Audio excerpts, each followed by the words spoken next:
Welcome back to Ash's Reality Recap. This is The Curse of Oak Island, episode 22, Abbey Road. How on earth is there 22 episodes this season? It's beyond me. I have no idea. Somehow they managed to squeeze 5 minutes of information into an hour show. Look, I'm hooked. I get it. I've seen the comments in YouTube. Y'all wonder, like, oh, if you're that skeptical or sarcastic about it, why do you watch it? I don't know, because it's entertaining. I mean, it really is. It's entertaining. Obviously, something happened on the island, but the stretch that these individuals go to and like the grasping that they're making to try to put some of these pieces together is just outrageous. I wish they would take a step back and truly like research what they're finding on the island. You know, instead of digging up a structure and being like, hey, it's a structure, and then burying it back down. But now over on Lot 5, we're like spending an entire year to excavate a structure when we've dug up, 20 structures already that we've done barely any excavating on. Just makes no sense to me. But anyhow, I digress. Episode 22, somehow we've gotten to 22 episodes. During this episode, we had absolutely zero to talk about. And when I say absolutely zero to talk about, well, over on Lot 5, the team found a button in the foundation that dates back to like the 12 or 1300s. But there's really no more evidence on that. It's a button that nobody's seen before, and that's what's found on Lot 5. The garden shaft is still full of water, and there is very little that Dumas Contracting can do to get the water out and resume that horizontal drilling into the supposed tunnel that runs under the shaft. So we'll just have to stay tuned in future episodes and see where that goes, but I have a feeling that's going to tie into next season because, again, there's not much they can do with that water. It's an island. There's water under the island. No matter which direction they drill at this point, they're going to probably pop into some water and flood the tunnel again, flood the shaft again. So moving on from there, the team has had to take a step back and do some core drilling around that area. Probably go back to the caisson thing because, hey, there's really not much they can do in the garden shaft. Moving on. This show must rake in a boatload of money because the majority of the team, when I say the majority of the team, pretty much everybody but the 2 or 3 people that stayed back on Oak Island have flown to Italy to try to make this Templar connection between Italy and Oak Island.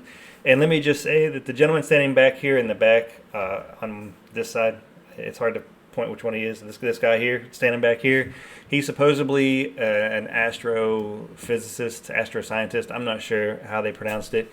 But look, I tried to do some research into his background, and a couple of the pages that I find, his background does check out as far as his title is concerned. He does have a paper out there that I was able to see that it does support this supposed title that he has. But he only has like 12 to 15 followers on some of his different things. It's only been read 12 to 15 times. So I'm just personally kind of questioning this individual's background and what role he plays in the show, and if what he's bringing to the table is realistic. Like, is he truly a scientist that has credentials that warrant anybody to support some of these crazy beliefs that he has?